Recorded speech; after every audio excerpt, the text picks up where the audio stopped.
Eita, a paz do Senhor para todos os que estão nessa noite comigo aqui, mais uma vez para nós estudarmos um pouco da palavra de Deus, meditarmos um pouco na palavra de Deus. E eu quero lhe convidar para você estar comigo a partir de agora, porque é muito importante ouvir e meditar na palavra do Senhor Jesus Cristo. Eu quero agradecer a Deus o privilégio de nós estarmos aqui para desfrutarmos da palavra do Senhor. Nós acabamos de chegar do nosso culto de missões lá na congregação, foi uma bênção do céu. Esteve conosco um pastor que está no campo, mais precisamente na cidade de... esqueci o nome da cidade agora. E foi uma bênção do céu. Meu amigo Leandro já está comigo. Leandro, meu filho, Deus abençoe você. Nessa noite, eu quero lhe convidar para nós meditarmos em uma palavra da parte de Deus, que está no Evangelho segundo escreveu Lucas, no capítulo 9, versículos 22 a 27, onde nós vamos tratar de um assunto bem sério, não dizendo que os outros assuntos não são sérios, né? Deus abençoe Leandro, Pai Senhor para você, meu filho. Leandro, nunca mais a gente se viu. Tá difícil a coisa, mas a gente vai para frente. Em Lucas registra uma fala de Jesus que os outros evangelistas também registram, mas Lucas ele traz assim de uma forma precisa essa fala de Jesus. E aqui, precisamente nesse texto, nós vamos estar dentro de um contexto onde Jesus ele vai prever ou predizer a sua morte pela primeira vez. E a partir do versículo 23, aliás 22, nós vamos ler. Eu vou ler hoje aqui numa Almeida, né, uma tradução Almeida, mas depois posso utilizar outras versões porque é muito interessante. E diz assim, Lucas 9, a partir do 22 ao 27, dizendo, é necessário que o Filho do Homem padeça muitas coisas e seja rejeitado dos anciãos e dos escribas e seja morto e ressuscita ao terceiro dia. E dizia a todos, se alguém quer vir após mim, negue-se a si mesmo e tome cada dia a sua cruz e siga-me. Porque qualquer que quiser salvar a sua vida, perdê-la-á, mas qualquer que por amor de mim perder a sua vida, a salvará. Porque que aproveita ao homem granjear o mundo todo, perdendo-se ou prejudicando-se a si mesmo. Porque qualquer que de mim se envergonhar, né? Repetindo, porque qualquer que de mim, nas minhas palavras, se envergonhar dele, se envergonhará o Filho do Homem quando vier na sua glória e na do Pai e dos santos anjos. Em verdade vos digo que dos que aqui estão, alguns há que não provarão a morte até que vejam o reino de Deus. Queridos, nessa noite, essa palavra da parte de Deus, ela nos chama a atenção para algo bem interessante e importante. Eu gosto muito de usar a King James porque ela vai mais assim, diretamente. E hoje eu passei aqui o dia meditando na palavra de Deus, estudando aqui essa passagem, para a gente ter essa conversa aqui nessa noite, né? Está conosco aqui Lúcio Francisco, né? Daniel Filho, Daniel, estão conosco nessa noite. Deus abençoe vocês e continua com a gente, né? Eu estou vendo aqui o chat devagarzinho aqui, minha filha Paula está comigo nessa noite. O problema é que o computador vai congelando aqui, eu não sei quem é que vai chegando, mas o importante é que você está aí do lado ouvindo a palavra de Deus. E Jesus, ele pregando para os discípulos e talvez uma multidão de pessoas, né?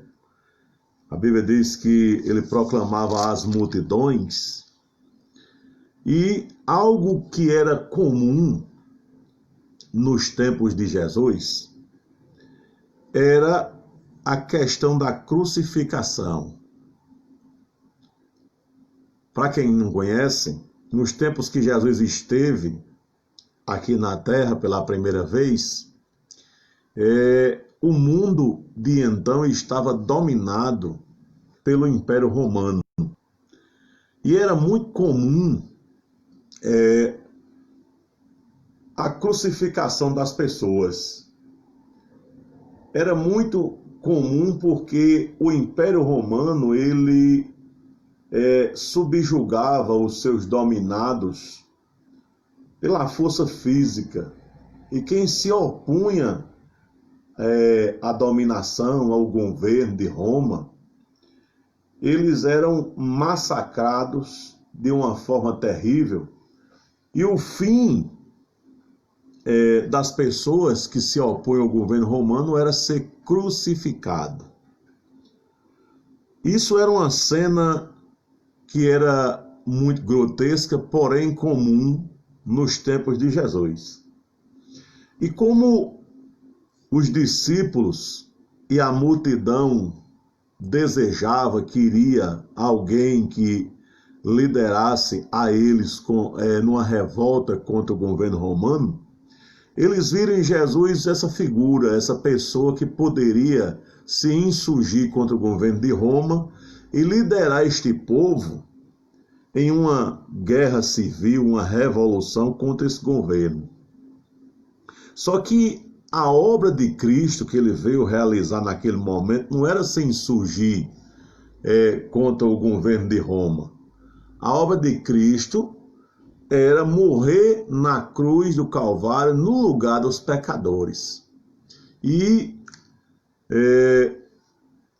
nesse texto que Lucas registra, para que a gente possa entrar de fato nele, Jesus chega e diz que se alguém desejasse segui-lo, né? Porque desejar seguir eu não sei se estão me ouvindo, porque Paulo disse que travou, não sei se travou só para ela, vocês vão me dando um feedback aí. Viu? Para mim está funcionando aqui, eu não sei como é que está para vocês. Vão falando comigo aí. Se alguém deseja seguir-me, ele diz, negue-se a si mesmo, tome a sua cruz dia após dia e caminhe após mim. Eu não sei se você já leu essa passagem bíblica e entendeu ela do jeito que ela é, né? Eu não sei se a minha internet caiu, mas eu não estou sentindo feedback aqui das pessoas.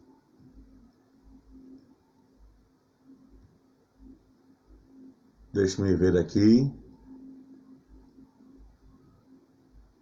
Muito bem.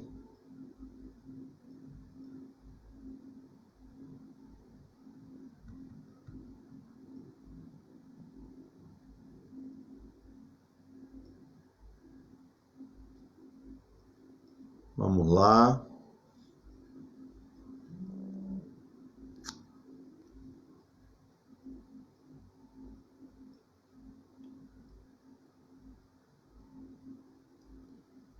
Eu acredito que voltou. Continuando. Uma pequena travada, mas voltou. Vocês vão me dizendo aí, por favor. Mas continuando, Jesus ele chega e diz para os seus discípulos, porque a ideia a respeito de Cristo, ou do que ele veio fazer, era equivocada. E ele disse que se alguém quisesse, ou se alguém quer vir após mim, observe a construção da frase. Que se alguém quer vir após mim. Ou seja, há aqui um chamado da parte de Deus para que cada pessoa que escuta a voz de Deus pelo Espírito Santo, Leandro está me dizendo que está ok, glória a Deus por isso. Se alguém quer vir, é um chamado de Deus para andar com Jesus, mas ele na frente é a pessoa seguindo os seus passos. Então, se alguém quer vir após mim, tem que negar-se a si mesmo. Ou seja, tomar a cruz, né? Quando ele diz aqui, toma cada dia a sua cruz e siga-me. Tomar a cruz significa carregar a cruz até o lugar da crucificação, né? Porque, como eu falava antes, muitos galileus, eles foram crucificados na época de Jesus. E Jesus, ele apresenta aqui uma descrição clara e desafiadora da vida cristã. Porque a vida cristã não é como muita gente pensa. A primeira coisa que tem que acontecer com um verdadeiro cristão, um cristão autêntico, ele negar-se a si mesmo, né? E uma das maiores lutas que alguém pode travar na face da terra é contra ele mesmo. Por quê? Porque a vontade dele é fazer a sua própria vontade. Ele não deseja fazer a vontade de Deus. E isso não é interessante, porque a nossa vontade é contrária à vontade de Deus. E para que eu de fato me torne um discípulo autêntico de Cristo, eu preciso negar a mim mesmo.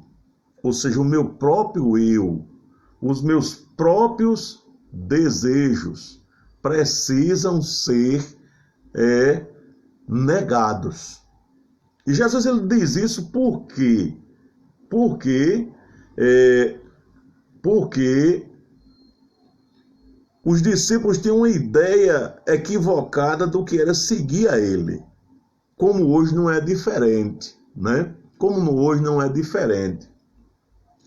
Seguir a Jesus implica, né, em negar a nós mesmos, né? É algo simples e ao mesmo tempo muito exigente. Porque, olha, Cristo Jesus, ele é exigente. Ele é exclusivo. Ele não pretende nos dividir com outra pessoa, com qualquer coisa que venha entrar no nosso coração para nos dividir. Ele quer exclusividade na nossa vida.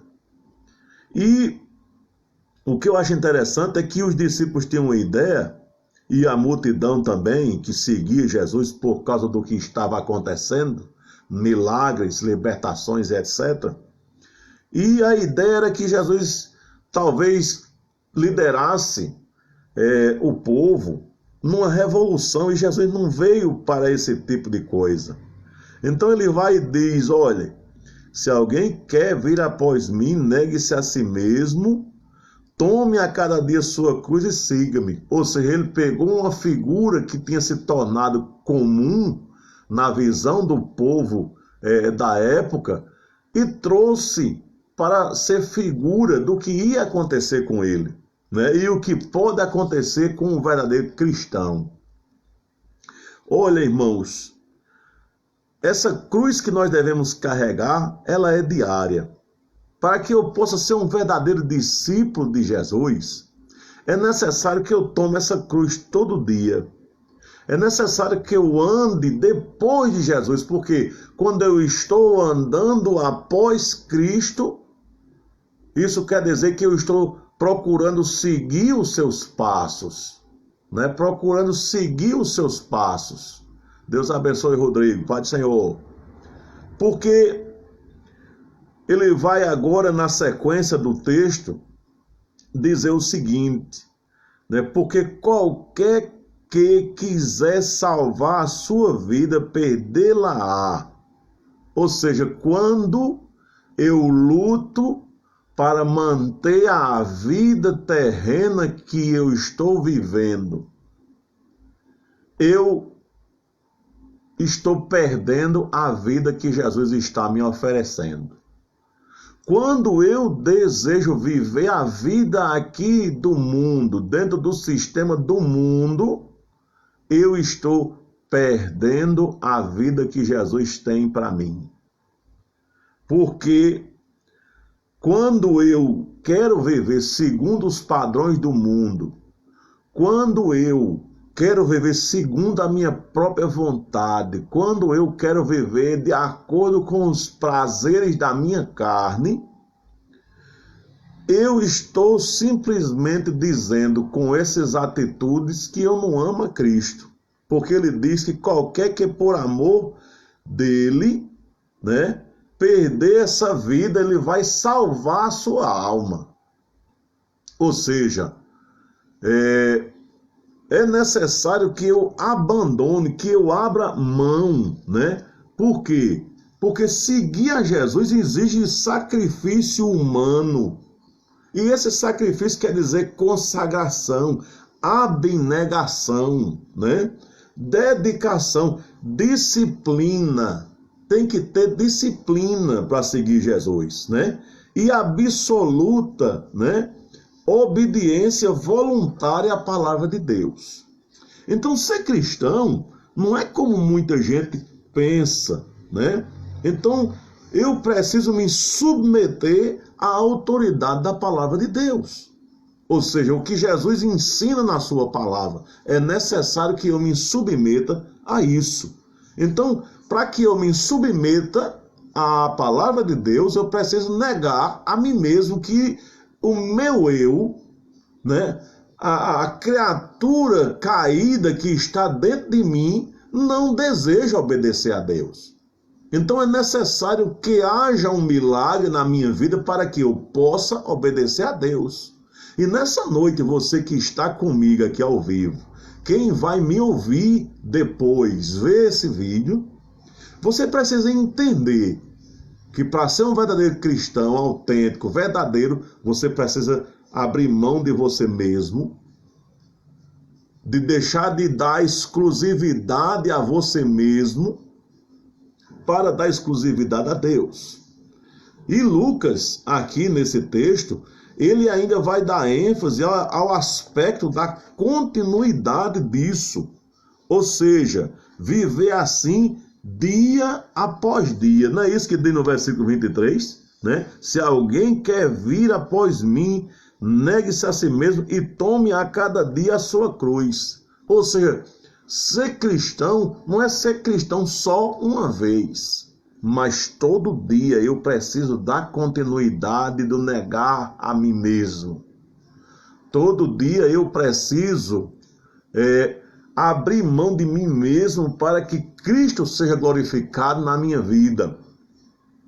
E se eu quiser ganhar a minha vida, se eu quiser salvar a minha alma, eu preciso negar a mim mesmo. Porque ele vai dizer no versículo 25 depois: porque que aproveita o homem granjear o mundo todo, perdendo-se ou prejudicando-se a si mesmo?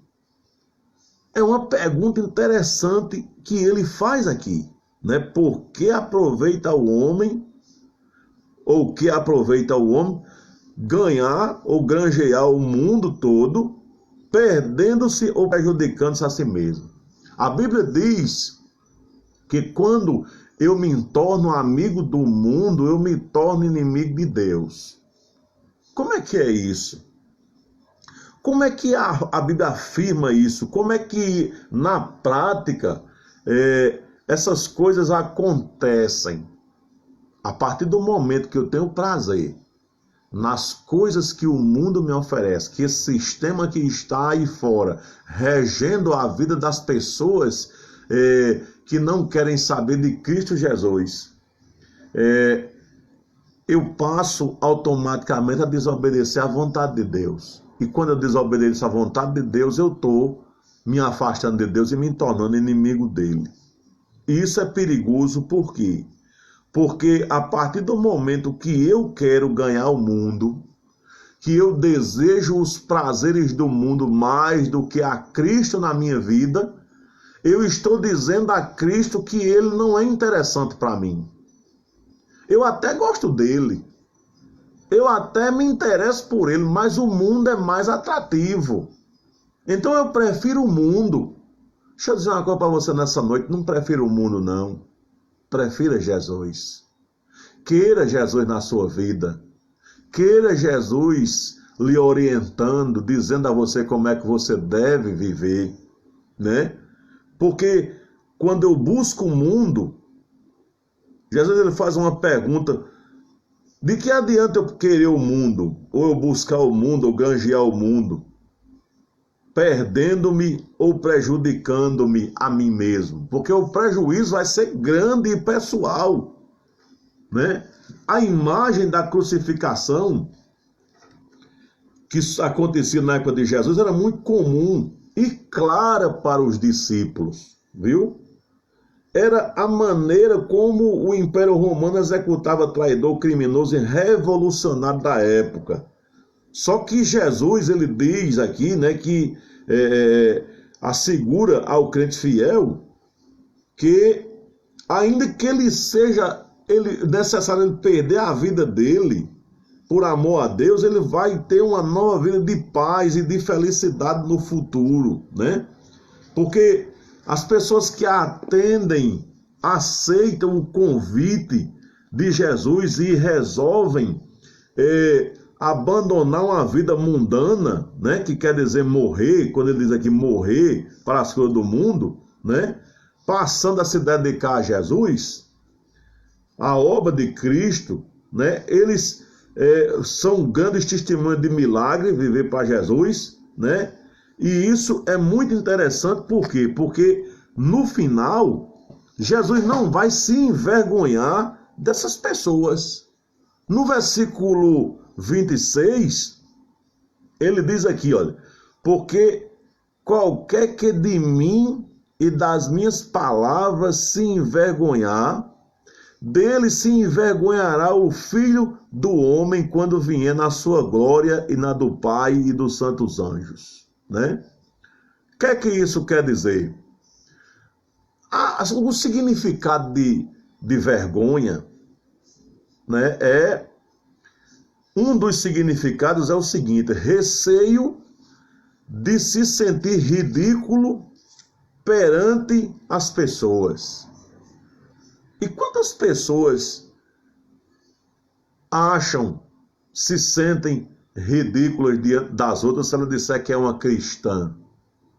Se ela disser que agora é um crente ou uma crente, né?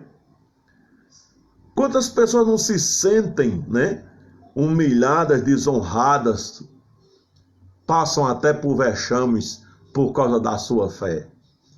Só que Jesus ele diz que quem se envergonhar das palavras dele, né, e dele, observe só, porque qualquer que de mim, ou seja, quando eu não quero obedecer a Cristo, eu estou me envergonhando de Cristo.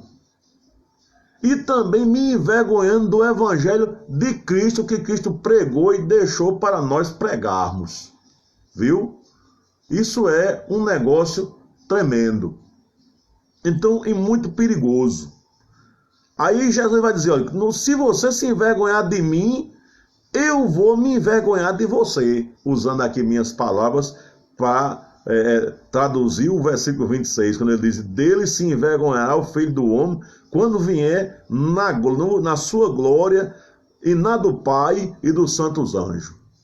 Olha, Jesus vai voltar, viu? Jesus vai voltar Eu não me cansarei de dizer isso para vocês aqui. Jesus, ele vai voltar, eu não sei quando, mas ele vai voltar. E ele vai voltar para vir buscar a sua igreja, o seu povo, da qual ele quer que você que está comigo nessa noite, que ainda não é crente, seja. Que você de fato entregue sua vida a Jesus Cristo e viva uma vida para ele. Porque, meu irmão, é necessário que você se arrependa dos seus pecados, que você reconheça que só Jesus, ele é o caminho, a verdade e a vida, que ele é o único Salvador, e que você abra mão de você mesmo, dos seus próprios desejos pecaminosos, mundanos, e coloque a cruz de cada dia sobre os seus ombros e siga a Cristo como seu Senhor e Salvador. É necessário que você faça isso para a glória de Deus. É necessário que você faça isso para que você não tenha uma decepção muito grande na eternidade. Por isso que nessa noite eu desejo a você que você entenda essa palavra. Continue lendo a Bíblia. Continue buscando a Deus, procurando entender a vontade de Deus para a sua vida. Porque Jesus, ele quer salvar a sua alma. Basta você abrir seu coração e entregar a sua vida a Ele. Deus abençoe você. Deus abençoe a todos que estão comigo aqui nessa noite. Apesar da internet estar um pouco lenta, mas eu acredito que vocês estão me entendendo. Deus abençoe você. É o que eu peço ao Senhor nessa noite. E desejo para você uma boa semana em nome de Jesus.